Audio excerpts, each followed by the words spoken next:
And for me, I think it worked because all of my physical needs were met. My emotional needs weren't, but I wanted somebody who could enhance what I had. I didn't need somebody who was going to control my life in any way.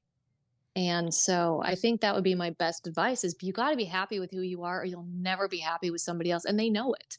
Men can smell desperation. If you're desperate, they're not going to want a relationship. You're fun as eye candy, but if you actually want a relationship, you have to be happy with who you are and just be confident. And I don't know, that's what worked for me.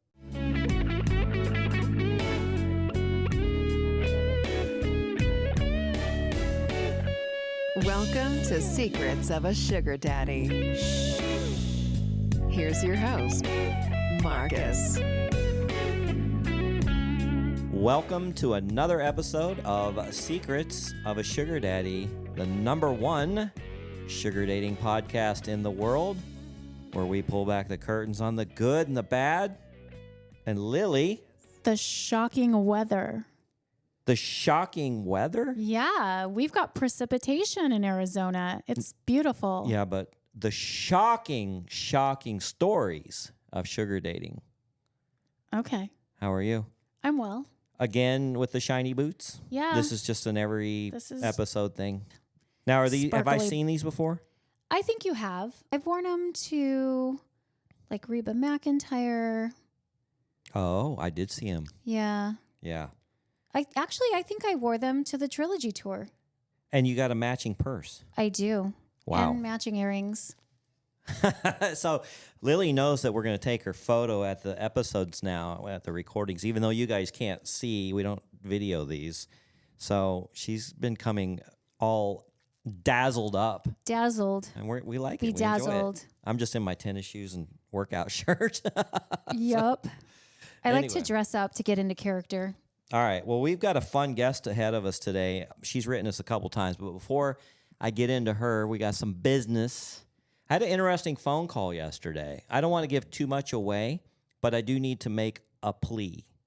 So there's a very well-known, let's say, very well-known company, production company. They produce documentaries. Yeah, who is very interested in producing something about sugar dating. So our podcast came highly recommended. I had a phone call with them yesterday. Her eyes were popping out of her head as I'm talking about the stories and kind of the secret world, I guess, of sugar dating. And the reason it's secret is because we bring all these people together and we all have such a great time talking to each other, but everybody admits, I can't admit this to anybody. It's taboo. It's so taboo. And so they are they're just in the initial research and development and casting phase right now. So nothing concrete, but they do want to speak with sugar daddies and sugar mamas who would be willing to come on camera. Now, that's the hardest thing. They've got a lot of sugar babies that are willing to do it, but they want to record kind of like days in your life as a sugar daddy, and that's going to require you to be exposed. We've met some sugar daddies who they don't give a fuck. No, they don't mind. I mean, that's just their life, and they're They open own about it. it. Yeah. So if you're one of those, get in touch with us. Go to our website, secretsofasugardaddy.com. I think what is the email address now? I changed it. I think it's info@secretsofasugardaddy.com. Spell the whole thing out or SOSD? No, it's spell the whole thing. It's on our website. Okay. So get in touch with us if you are interested in talking with the producer of this show. Well, I can just tell you, it's for HBO. Very big deal. You might get some additional exposure out of it that comes from that, like some residual exposure for your company or your business or products or whatever that made you wealthy or can make you wealthier. I don't know. There can be a lot of good benefits that come out of it, but they did say that it's possible to blur some faces, but I think they would rather have people that are open to chatting on camera and having them follow you around. So get in touch with us. That was kind of cool, huh? I think so. Yeah. And then also our Patreon will be showing Lily's boots and her outfit, which is fantastic today. Oh, yes. Throwing that on You'll there. need to wear your sunglasses before you open the link. And we've got a lot of great episodes that we're about to throw on there too. And you'll get to hear those first before anybody else gets to hear them. We throw all the episodes, the extra sugars, all on Patreon before they are released to the public. And Lily, you've been doing some coaching and profile reviews. I have. And that all is included as a VIP member of our Patreon. Yep. Pretty cool, huh? And one thing that we were talking about with this production company is I told them about our party that we had last year, and they mentioned that they so wish that they had this thing going because they would have loved to participate in that party. Well, we're going to have to figure out the dynamics of that because of some anonymity that people request. Yeah. But we're very, very close to getting our party scheduled. We've got an event or two kind of that we're focusing in on. The prices are a little expensive, so we're going to have to figure all the dynamics of that out. But if you're a VIP member of our Patreon, you will get first invitation, first opportunity to come to the party. Yes. And there's a really good concert here in August that we are looking at. And we're also looking at a couple spots in Vegas. So we will let you know as soon as we get the details worked out. All right. Anything else? The devil's in the details. The devil's in the details. Well, let's get to our guest. So she wrote me a couple of times. I guess I didn't reply fast enough the first time. But I did get her messages, and I was busy. But the second one really got my attention. We actually have a lot in common, even though she's not from this area. She did spend some time in Arizona. But we are going to welcome a sugar baby that met the love of her life, and that would be Jane the Virginian. Is that what we're calling her? Jane the Virginian. All right. Welcome, Jane. How are you? Thank you. I'm good. How are you guys? Great. Thanks for joining us. Thanks for writing in. We did get your message and your letters, and they were quite detailed. The story just from there was very interesting to get started. And I know there's a lot more to it. I can see you. Our audience can't see you. She's gorgeous, isn't she? She's beautiful. How old are you, Jane? Stop. No, I'm 47. You're 47. What do you get mistaken for? Well, so in some of the work I do, they actually mistake me for 20-somethings. That seems a little ridiculous. Generally, I get about 30-ish. Yeah. But, Yeah, if you told me 33, 35, I have no reason to question you. So thank you so much. tell us a little bit about your journey. Now, you said you got on Seeking or started sugar dating in like 2015, which is about a year before I discovered it. I know it was around long before that, but tell us a little bit about your journey into this, previous marriage, kids. Where were you at? I was one of these very perpetually single people. I think, as I've heard with a lot of your guests, I was raised Mormon, raised LDS, which Isn't does it something to you. unbelievable how many guests that we have that in common? Yes. I mean, I guess being in Arizona, it makes sense. But even how many of your guests came from very high demand religions, maybe it sort of leads you because you're so either sexually repressed or you have certain ideas about sex that when you finally break away from that, a lot of people don't know what to do. Now, where did you grow up? My father was in the military. So I grew up sort of all over the country, including Arizona for a little bit. That was me as an adult. I lived there. But I found myself in my mid-30s just trying to date. I was living in the East Coast by then, and just being so frustrated that every man I met, it would seem like all they wanted to do was get in my pants. And in fact, it was a 2-year sort of long distance relationship with a guy I had known in high school, where he finally, after 2 years of talking every day and feeling like we actually had a real connection, he finally flew out to visit me. We spent a great weekend together. And as soon as he flew back, he ghosted me. And that was what led me sort of to Seeking, is that I was talking to a friend of mine about how even with this person who I felt I had had a real connection, who seemed to actually like me for me. And then in the end, it turned out that all I wanted to do was get in my pants. And so I mentioned to my friend, I said something like, I wish that if that's all I'm good for, I would like to maybe at least, get a little something for it. And a friend of mine was on Seeking. So she was the one who said, well, if that's really kind of what you would consider, you should get on this website. And as soon as she told me about it, I was really intrigued. Okay.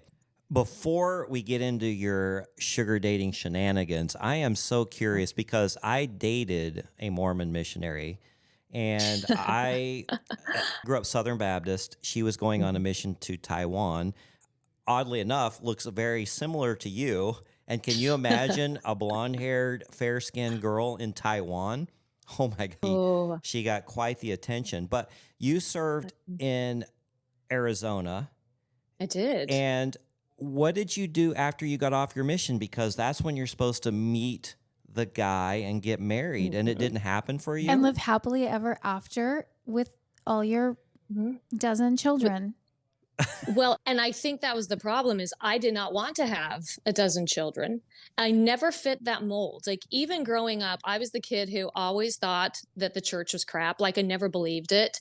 And I never wanted to be the happy little Mormon housekeeper who had like 10 children and baked cookies. Like that was never me. And so I honestly only went on my Mormon mission because I had finished my undergrad degree and had no idea what to do with my life. So I was 21. I thought, you know what, this will be like a stopgap. So my mission was essentially a stopgap.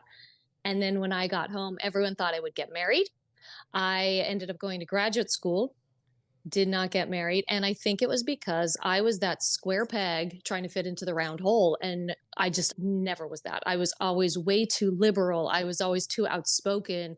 I was too much of a feminist. I wanted to have a career. I didn't just want to pop out babies. So that kept me single for a long time. So you just kind of drifted away, or did you just cold turkey just stop going or participating, or how did that happen? So in the Mormon church, they have congregations of just single people Right. called singles wards. You're probably familiar with them. But when you turn 31, if you have not gotten married, you basically have flunked out and they send you on your way. Send you to the family ward. You're officially do. an old maid. Yeah. But that's what happened. So I turned 31 and I was sent, to family ward, to a family congregation. I went, I think, 3 or 4 times. I was treated like a social pariah. They don't know what to do with you when you're single. And they talk down to you because you don't have a husband.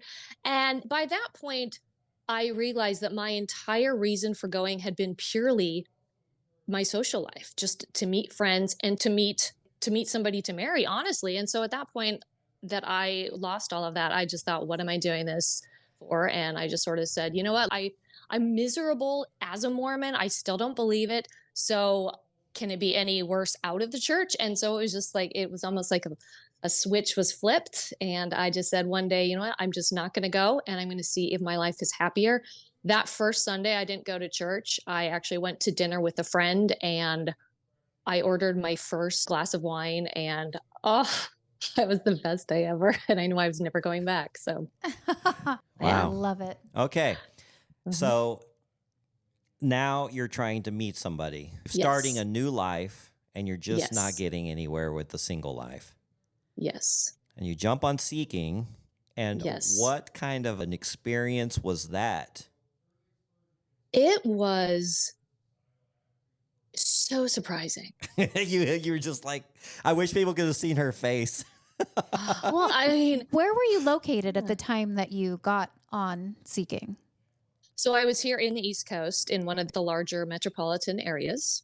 The thing that surprised me the most is how respectful and kind the people were. Really? I was like, oh, absolutely. I had gone from civilian dating, as Lily calls it, where you would have men, like sexually assault you on the first day, like nothing violent, but still just very unwanted physical advances or just such crass human beings or just the sense of entitlement. They thought if they bought you a drink, you owed them sex, like all of this in civilian dating. And so when I started on Seeking, from the very first day, I went in so nervous. I was like sweating and I was thinking, is this the sort of thing where he's going to say, like where it was going to feel more like an escort thing. And from the first minute this man walked in, he was just so kind and so respectful. He didn't even go in for a hug. It was like a handshake because he wasn't going to touch me without permission. And that was generally my whole experience with everybody I met was just these interesting, kind people who had fascinating stories and fascinating lives, but for one reason or another, didn't want to be in a traditional dating relationship. And it was such a breath of fresh air. It was the best thing I ever did. Now, when you were contemplating joining a sugar dating site, did you think you were too old to be a sugar baby, or what were your thoughts there? Because we get a lot of people that says, "Oh, I'm 29. Am I too old for Yeah, this?" you were an old maid in the Mormon church. I was. I mean, at this point, I was 37. When you jumped on So, Seeking? yeah. Wow. Yeah. No. 38. Sorry, I was 38. Yeah. Yeah. And Um, you had to have mhm. been thinking, who's going to want a 38-year-old? Well, that world was so new. I honestly didn't even consider it. You I just didn't knew that know. with, Yeah. yeah, because I knew with the civilian dating sites that as soon as I turned 35, the amount of interest absolutely went down. So I assumed there would be some of that. But the friend who had told me about it, she was my age and she seemed to be having a lot of luck. So I guess it hadn't crossed my mind that maybe I was too old. And I thought I was, pretty well put together for 38. Well, what we're So finding yeah, anyway is that age range and up is actually a nice little niche that there's not a big selection for older guys who want an age appropriate woman to join them. So I love 37. I love 38. I didn't get on 42. till I was 51 or Yeah, 52. right.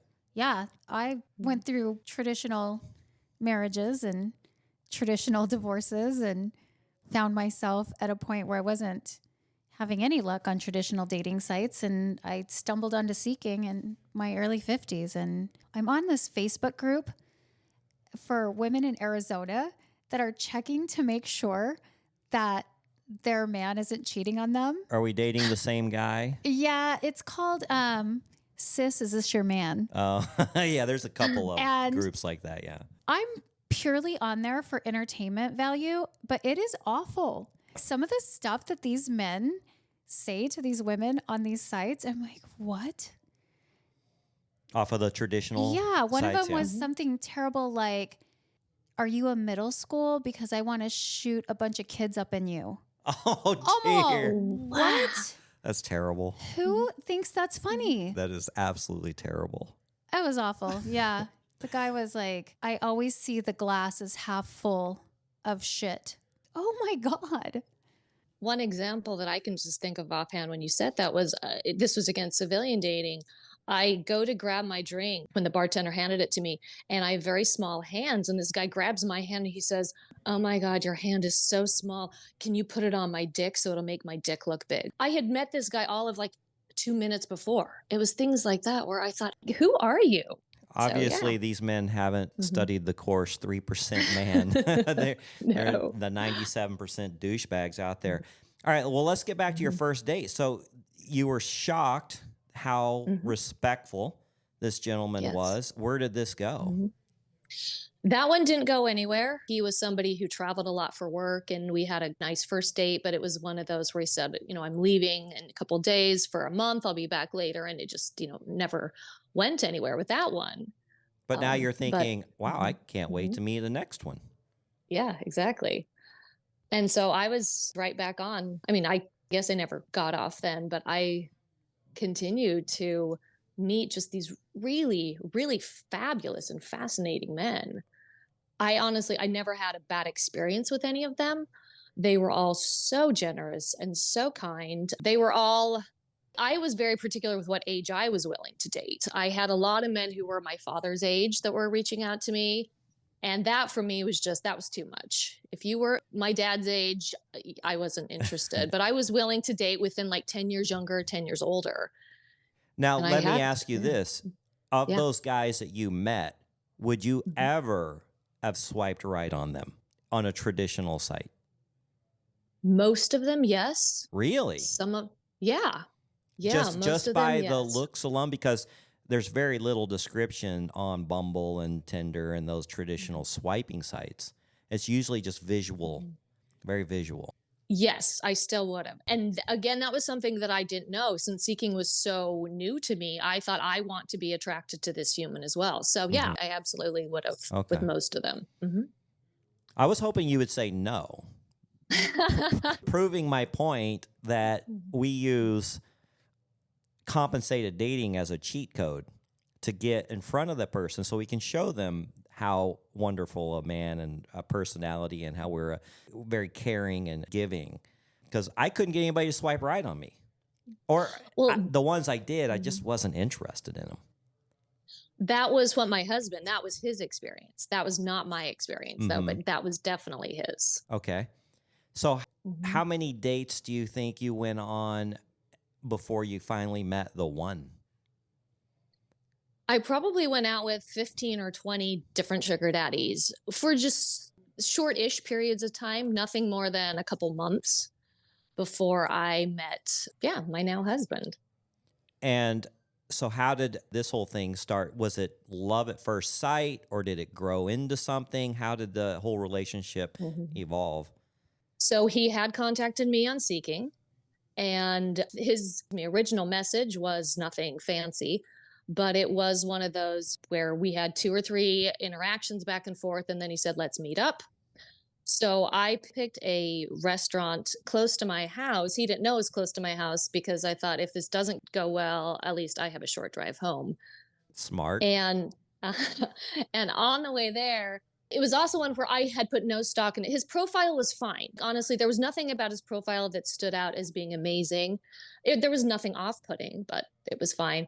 But I had also left my apartment like 5 minutes before I had to be there. So I was running late, and he sends me a text saying, "Can I get you a drink?" And that was the first indication this guy was different. Because before, with every other date, it wasn't until you got there. So when he said that, I thought, oh, so it sort of shocked me even that he just wanted to have a drink ready. So when I arrived, the bartender had already even made the cocktail, and he'd even had the bartender hold on to it. So he knew I didn't or that it wasn't roofied or anything. Lily, has that ever happened to Mhm. you? That's pretty cool. Yeah, I've been running late a time or two, and somebody asked if they could order for me. Yeah. But I usually would say, well, I don't know. I need to look at the cocktail menu because you do worry about Mhm. somebody slipping something in your drink for sure. And I hadn't thought about that until I arrived. It was just the idea that he was even trying to get me a drink before I arrived that shocked me. So once I arrived, I was glad that, yes, that he did have the bartender. We had an Um, incident where kind of, Kimmy had things floating in her drink, remember? Yeah. Yeah. So, Yeah. yeah, you always have to be careful Mhm. about that. But you're you're thinking the best Mhm. and Yeah. you're thinking, wow, I that mean, was very mhm. nice. It was. And our first date was also, it was fine. Like, there really was nothing that stood out about the first date. The only thing I remember that stood out is he had been married before and he had some children. They were adults, but he told me on our first date that he had been invited to a wedding in Hawaii 3 months from then, and that he had invited his sons to go and they had said no. So he essentially said, "So now I have to find someone to go to Hawaii with me." And all I remember thinking is, "Oh, well, whoever gets to go will be very lucky." So that's honestly about the only thing that sort of stood out about that first date. That was a Thursday night. And that was the sort of thing too. There was no payment. There was no nothing. Like, it was just, we went out and had a lovely dinner, and he just, he treated me, but I was not the kind of person who, I didn't expect any sort of PPM. And I know I've heard Lily talk about this too. For me, like, a first meetup was, to me, it was more like a job interview. I don't expect to get paid to go to a job interview. And I wasn't expecting to get paid just to meet up with you, because I want to see if I like you just as much as you like me. I know that's different for some people, but that's where I was at that point. Yeah. And I've been in the boat where when girls demand that, it turns me off because I'm like, well, we Mhm. haven't even met and I'm committing to this amount of money and you could be horrendous. And here I'm going to feel like a jackass not handing this money over where, maybe I'm catfished or something. But I've had people that we didn't talk about any allowance or PPM for a first date, and I have compensated them nicely because I really like them and I wanted to see them again. And I'm like, okay, I appreciate your time. Here's a little something, whatever your expenses for gas and getting and ready. And that shows them kind of like a good faith that, hey, I am interested in you. Lily, it's kind of gone both ways for you. Yeah. Our friend Jay just got catfished. Oh, he did? Yeah. Our friend Jay from Colorado is down enjoying the beautiful Arizona weather. and he met a girl off of Seeking for coffee just like 2 days ago. Mm-hmm. And she shows up and she looks nothing like her pictures. And he's such a nice guy. He still gave her $100 For her time. just for her time. But his Now, oh, I was so Jane, did you put catfished. your real age? Did you fib about any information on your profile? No, Smart. I figured, if they want to meet me, then they're going to find out if they do meet me, the truth. And I also thought I want somebody who wants me for me. So I was very real in my profile. Good. Okay, so you said you Mhm. have the plus or minus Mhm. 10 rule. So when you met Yes. your now husband for that first meet Mhm. and greet, what was your age gap? We are 4 years apart. He's 4 years Oh, older. that's pretty close. Yeah. What kind of industry is he in? Mhm. How did he make his money? He's in finance. Okay. So, he has an MBA from an Ivy League, which is where he made a lot of connections to get on with the company he is now. But he's so smart, which I find so sexy. Previous But yeah, marriage? Any just fine. children? Yeah, 3 children from his previous marriage, but they were all adults when I met them. So he married his high school sweetheart. He was raised very conservative Baptist. And so he got married so young, they had babies right away. So by the time I met him, his kids were already grown and out of the house, which was surprising. Now, what about you and kids? Were you ever wanting them? No. And that was one of Well, the you said issues that he had with emphatically. dating. Yeah. One of the other problems I had with dating, in civilian dating, especially, so many men wanted kids. I've never wanted children. And that was also nice with the men I met from Seeking, is not a single one. There was only one who said he would consider having children, but all of the other men I met either had children or just were emphatically not wanting them. And that worked out so well for me. I never wanted to have children. Well, I know Lily has already had her children. And so when children were involved with a date, a gentleman had children, she kind of shied away from that. Well, especially if they had small children. Now, Yeah. if they had grown children, that Yeah. doesn't bother me at all because they're not so needy and resentful of whoever their parent is dating. But no, I had raised my kids and I'm in grandma mode now, and I don't want to raise anybody else's kids. All right. So the first date went well. And then how Mhm. did it evolve? And then how long So, did it take? mhm. So that first date was a Thursday. He set up another date for Tuesday, but he called me Sunday morning and said, "I don't want to wait till Tuesday. Do you want to go out today?" So 2 days later, we went on a He wanted second to see date. you. He did. I've And been then there. pretty much from there, he filled up my entire week of dates. In fact, on the third date, he invited me to take a day trip with him the following week. And then on that trip, so less than a week after I met him, he invited me to go to Hawaii with him for that wedding 3 months later. So he locked me in pretty quick. Yes, he did. Traveling is a lot of fun when you really like somebody. What was your thoughts about doing a day trip with him? I was so floored again that this was a man who liked me enough. He was willing to take a vacation day from his job to take me on a day trip. So I was kind of stunned. That sort of thing had not happened. But I was really nervous just about spending 5 hours that day in a car with this person. But we just talked the whole time, and he was such a gentleman and just so delightful and smart and fun. And I loved that he was adventurous. I loved that he wanted to see new things. And we realized very quickly that we did travel very well together. That's fortunate, yeah. How many months had you been on Seeking before you met him? About 5 or 6 months at that point. You are so lucky not- you Yeah, met your she- person Yeah. so fast. Because Lily, Yeah, not very long. Oh gosh, it took me 2.5 years. Lily loves saying you got to kiss a lot of frogs. Oh, I kissed so yes. many frogs. Yes, you did. Gosh. Well, you're probably, Jane, wondering why did somebody not introduce me to this lifestyle long ago? Oh, absolutely. Well, I did kiss a ton of frogs before I found him, but they were all in the civilian world. So, Right. I spent, almost 20 years dating in this, well, or I guess it was about 15 years dating in the civilian world, just so frustrated. And so, yeah, why I didn't try it. You're right, Marcus. I wish I would have found it so much Okay, sooner. so you found this successful man. You're starting to fall for him. At Mhm. any point, did financial help come up? I mean, are you working or what's your situation? So in that sense, I think I am different than a lot of especially the younger sugar babies, in that, yeah, I had my own career. I supported myself up until that point. My career has never been very lucrative. So I was fortunate to pay my bills, but I never, ever could have had the lifestyle that I have with him.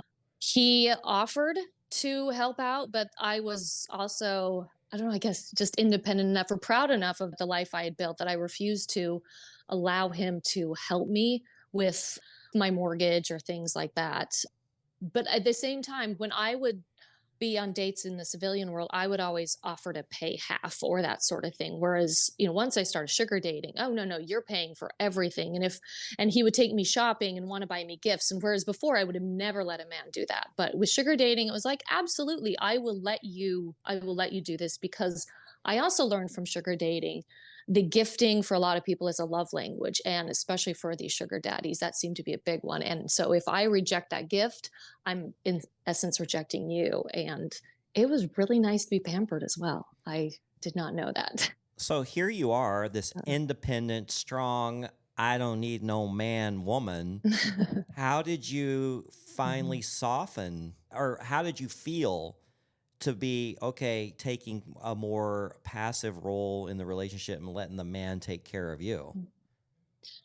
It took a while, honestly, because even with the men I would date before, there was always sort of this wall of that I would emotional wall, because sugar dating is transactional. In essence, I did feel like I can't let myself fall for you, because there is a reason, one reason or another, you're choosing to sugar date, which usually means you don't have the ability to be in a traditional relationship. And so I did the same with my husband.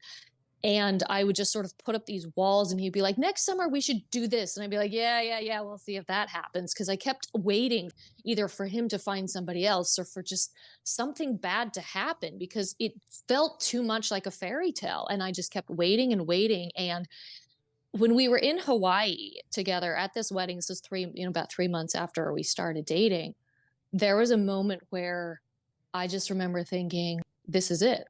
You're done. Like you need to just like let it go. This is your person. And so once we got back from Hawaii, he apparently, I found this out after Hawaii, he apparently had thought that same thing. We're going to go to Hawaii. We'll see how we do. But it was sort of a make it or break it. And he felt that same thing in Hawaii. So when we got back, when he told me he loved me, that was the first time. And that just sort of melted me. And I think that was sort of it that made me realize, why have I been putting up this wall? This man is amazing and he loves me and he took me to Hawaii. Who does that? So it was incredible. I love it. I love the fairy tale. Well, Lily, you came to a point where you had to finally admit, I think he's my guy. Yeah. Yeah. I was skeptical, but I finally found my Prince Charming. Yeah. We've talked about a lot, but Lily did it because she went on a trip with another sugar daddy, and then she kept thinking about the other one. So, which, we're all big, happy family. And it was funny because you just didn't know how the one that took you on the trip was going to respond. Yeah. So it was a little complicated there. Yeah, it was complicated. I had started dating Trucker, but I was also dating Podcast Fanboy and maybe a couple others. And nothing was serious. So I had this trip planned for 3 weeks in Europe with Podcast Fanboy. And I mean, I was 100% excited, committed. We had a fantastic time, but I didn't realize my feelings for Trucker until I was in Europe with someone else. And I really actually began missing him. And I started realizing we had been spending a lot of time together right before Europe. And I really had strong feelings for him. So Jane, were you dating other people at the time you were dating what do we call your current husband? Let's call him Joe. G.I. Jane, G.I. Joe. Yes. There you go. So Call him G.I. Joe. Okay. So were you dating other men at the time? Yes, I was dating another guy actually at the same time that I was dating G.I. Joe. He was a lawyer. The whole time, in fact, I was in Hawaii, I was still texting him, and I actually like, stepped out a few times to take phone calls from him. I caught my girl doing that too. Yeah. I caught her because she was over there texting something. She was smiling, and I'm driving. We're in Hawaii, and I'm like, So yeah. Yeah. Well, the wonderful thing about Podcast Fanboy is he and I would talk about Trucker and other guys that I dated, and he doesn't have a jealous bone in his body. Oh, yeah, you were fortunate there. Yeah, he didn't mind that I was texting Trucker or anyone else. So this guy that you were dating, he knew you were in Hawaii with another man. How did that go? Yeah, I think the nice thing with Seeking is most of the people on there know that you're not going to be exclusive because they're not exclusive. Right. Because I don't know that he loved it, but he wasn't mad or anything. And Isn't and that if refreshing though? yes, because I'm really not a jealous person, and my husband is not a jealous person either. I mean, he and his ex-wife were swingers, so he also is not at all a jealous person. So he was also like, yeah, you got somebody else back there, great, okay. Because I think he knew in the end he would win out, and he did. Okay. Wait a minute. Let's go back. There's a whole nother podcast. Yeah, let's go back to Marcus that. suddenly got tongue-tied when you mentioned swinging. Well, I wanted to kind of go back. She actually, now that she brought that up, she mentioned that in her letter. Your husband now was a swinger before you guys met?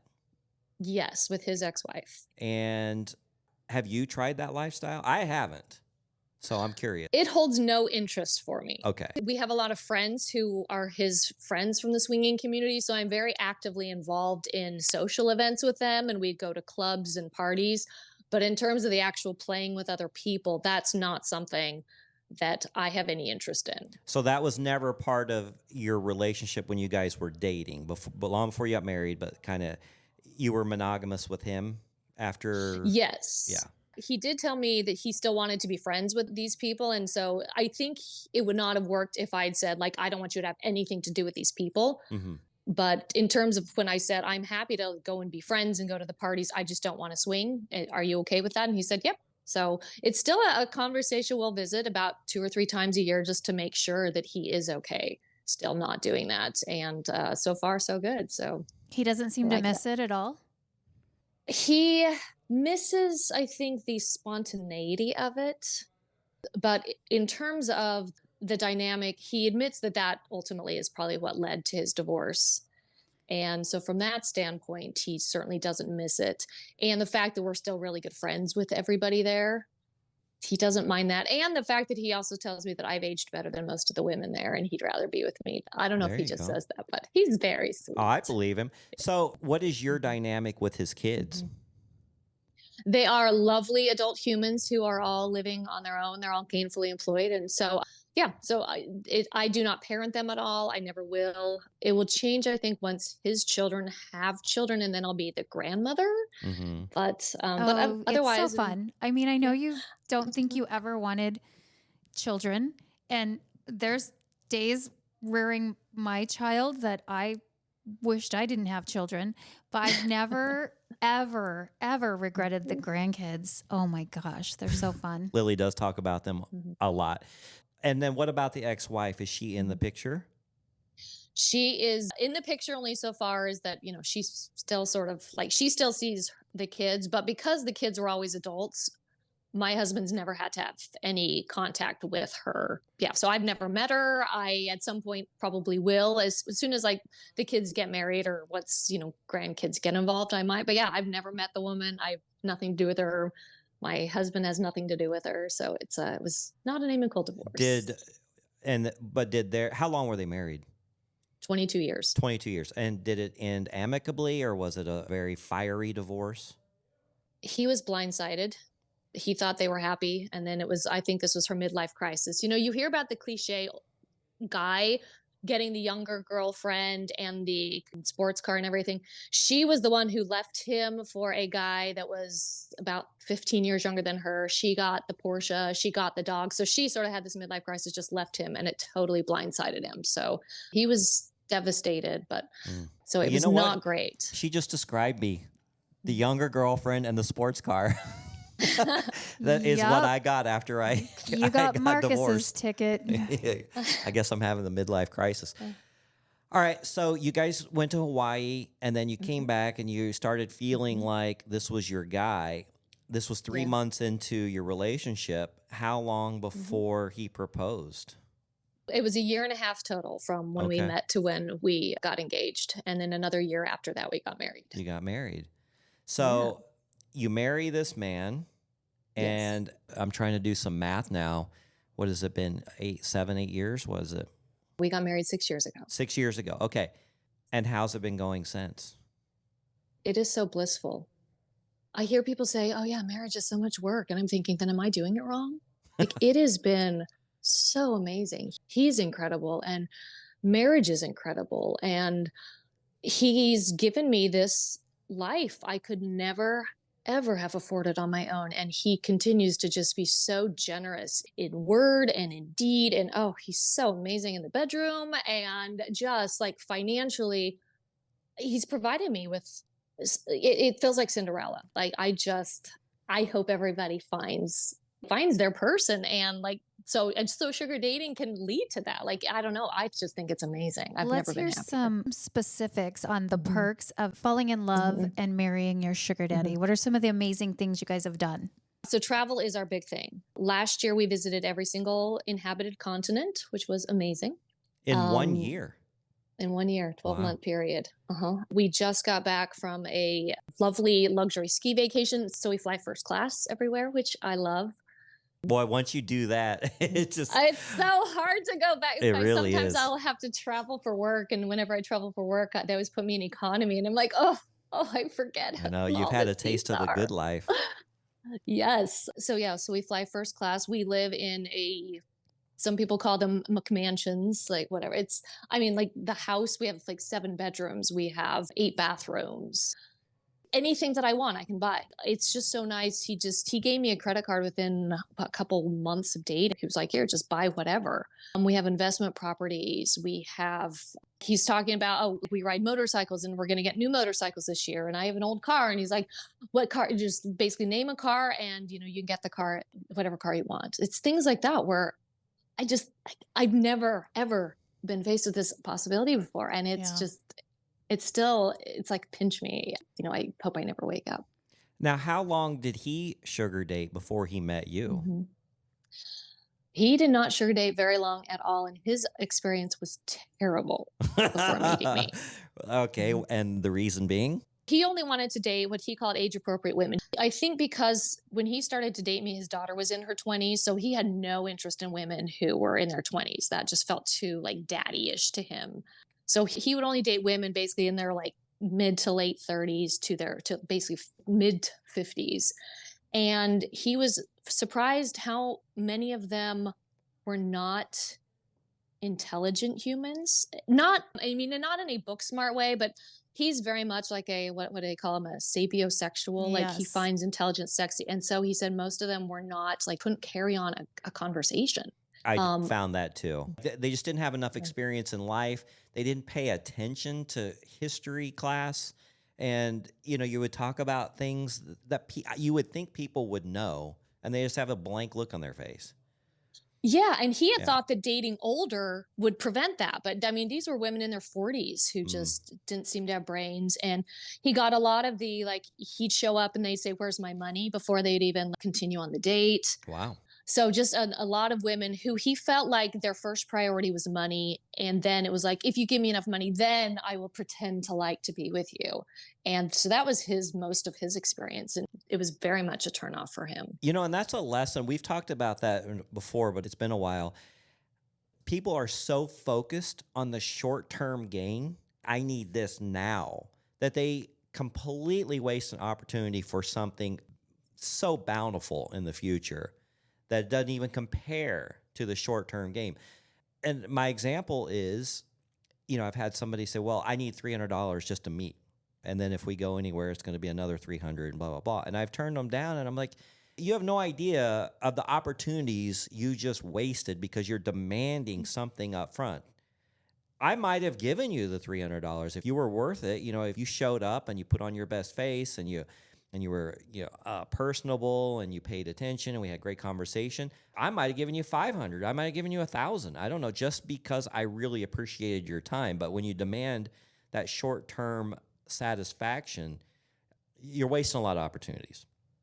Well, and one of the things I know I've heard you talk a lot about, Marcus, is how you are so generous. You've provided a lot of, career opportunities or even opportunities that aren't even financial in nature. And if your only interest is in money, you can miss out on not only making Hmm. a very, very good friend, but potentially also losing out on your chance to better yourself. So I totally agree with you Yeah, on I that. remember I met somebody on Mhm. Seeking. I was telling them about the podcast, and they're like, "Well, I need compensation to be on your show." And I'm like, "I'm not, I got 100 emails of people wanting to be on the show. I don't, Yeah, I, we've got people lined up that would and probably pay us Mhm. to let them be on the show. and honestly, this is a money losing operation. I just Mhm. started it because I thought the world needed to hear how to do this correctly, and that there are diamonds through all the muck, and you got to dig through a lot of mud to find the diamonds, but they're there. And Jane has found an absolute gem.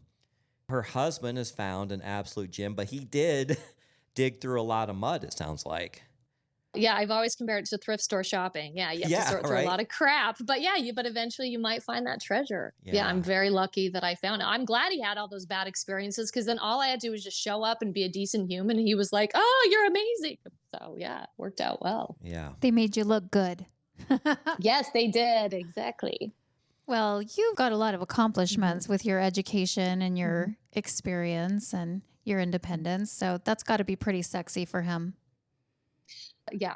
He's very happy that I had that. That was attractive to him, especially since his ex-wife had none of that and he was just a bank account for her.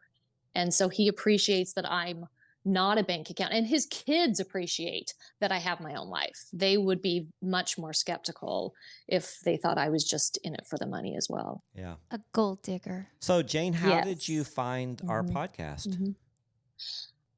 So I found it through Reddit, honestly. There was there was some thread that was like said something about like marrying rich. And somebody had mentioned that they needed a sugar daddy, and someone said, "Oh, there's this fabulous podcast." And so I was like, "Oh, this could be interesting." There you go. So yeah, so I We're tuned in, and famous on Reddit. Through Reddit. you are. Now, I know you were binge Mhm. listening. You've gotten through about half of them when you contacted us. How's that going?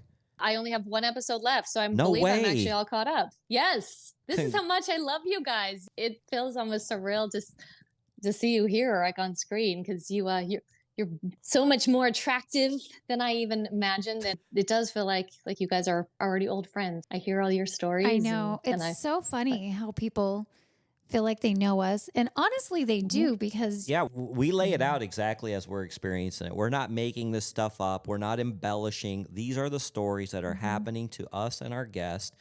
This is how we deal with it, and this is our thoughts about it. And so it's very real. It's very raw. I mean, and it's funny because when we had our party, all these people showed up that I have never seen in my life, complete strangers, and they were quoting me. yeah. And they just felt like they knew Lily Mhm. personally, and but it was kind of cool because we just instantly felt like we were friends. And then when they met Amy, Amy was one of my original co-hosts, Mhm. and it freaks her out still that people know this information about her. She likes to kind of be anonymous out in the world, and she doesn't like a lot of attention. And so when these people are coming up to her and goes, "Oh my God, I'm such a fan," and when you were saying this and doing this, and she's just like, "Oh, okay, thank you." Yeah. And part of that is probably because you are amazing hosts and we love your stories. But some of that, I think, is the nature of sugar dating, as you alluded to it with this documentary, is when you're involved in something that isn't seen as culturally accepted, it bonds those people together who are a part of it because you don't have many people you can talk to about it. And so you want to sort of latch on to those people who do understand you and who are a part of it. And it's a shame that you can't talk about it. I mean, I wish we could tell people how we had met. Instead, we usually joke and say, "Oh yeah, we met on Farmers Only," just because we don't really know what else to say. I So if remember people you ask, saying that yeah, in your letter, uh-huh. and it's funny because at the country club, I do the same thing because the guys are like, "Man, where are you meeting these incredibly gorgeous women?" And I go, "Oh, Farmers Only. You would not believe." They're like, What? Are you serious? Yeah, you just need to go on there or J Date. J Date's a fabulous one too. The Jewish dating Alejandra's site. the farmer's daughter. So, but I feel like I have to deflect where I meet them, and it's Yes. unfortunate. Exactly. I mean, and it's the same in the swinging community as well. Some of the people came to our wedding and it's just sort of assumed that, oh, how do you know them? And, you just have to sort of give some generic excuse because if people knew, they'll judge you, which is completely wrong. But yet that's just societally how we still are. And it's sad. Yet now here you are in a traditional marriage, madly in love, living happily ever after. Yes. Fantastic. I love it. It makes my heart sing. Well, we've been wanting to talk to someone who married their sugar daddy, and that's one of the reasons that you wrote in, because you'd heard us we've been talking about it forever.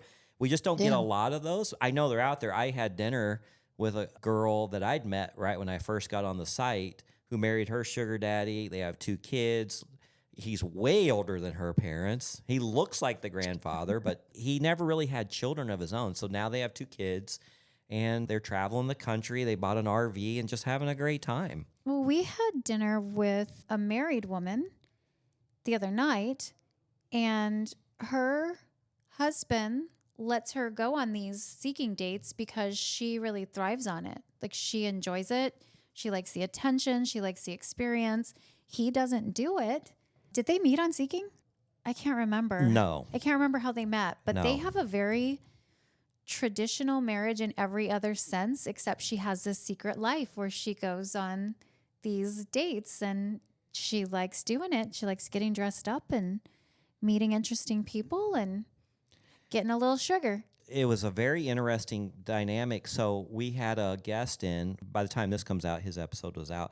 But we had an extra chair at dinner, and I had never met her. I talked to her on Seeking. Alejandra approved her because she had already acknowledged, because I said, yeah, we should have drinks and talk about the show. And she goes, and I want you to bring your girlfriend with you. And Alejandra was like, now that is respectful right there. And so we were going to meet her. We never did. But anyway, I invited her to fill up the chair, and it was fantastic. Yeah, she was a great conversationalist. She was stunning, every bit as pretty as you. And she just fit right in. Same age as her, too. Yeah, and she loved the fact that she could sit at a table and have these conversations that she couldn't have with anyone else because it's so taboo in her regular life. And the beautiful thing is, too, the 3 men at the table, I mean, we all have our own businesses. We're very accomplished in a lot of things. And so the conversation, it's not a dumb conversation. We're getting into a lot of really interesting subjects about life, business, everything. It's just such a fun dynamic. For sure. All right. Anything else? You want to leave any parting words of encouragement to all these girls who are out there kissing frogs? Yeah, because she found success. So what is your secrets to success on finding your soulmate on a sugar dating site? I definitely think some of it is luck and some of it is timing, which, you have no control over.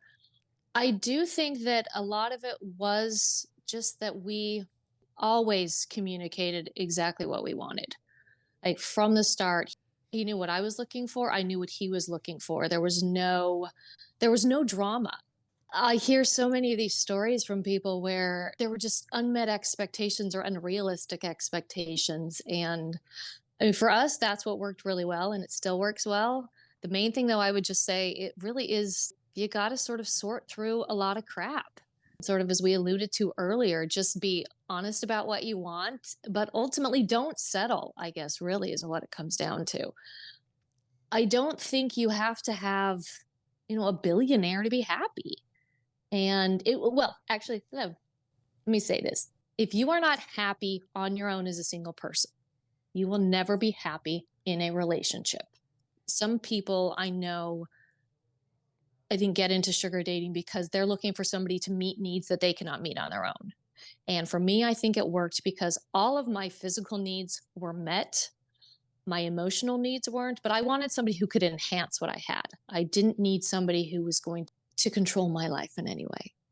And so I think that would be my best advice is you got to be happy with who you are or you'll never be happy with somebody else. And they know it. Men can smell desperation. If you're desperate, they're not going to want a relationship. You're fun as eye candy, but if you actually want a relationship, you have to be happy with who you are and just be confident. And I don't know, that's what worked for me. So that's fantastic. I think I found the teaser for her episode right there. Yeah, that's excellent We'll advice. probably clip I love it. parts of that and put it in the beginning. I love everything you just said because that is so true. Thank you. And I actually experienced that with my ex-wife, and I think our marriage might have worked out if she could have just been happy with herself, not depending on me to fulfill her every need and make her happy. And once you become happy with yourself, everything else is going to fall into place. Yeah. All right. Okay.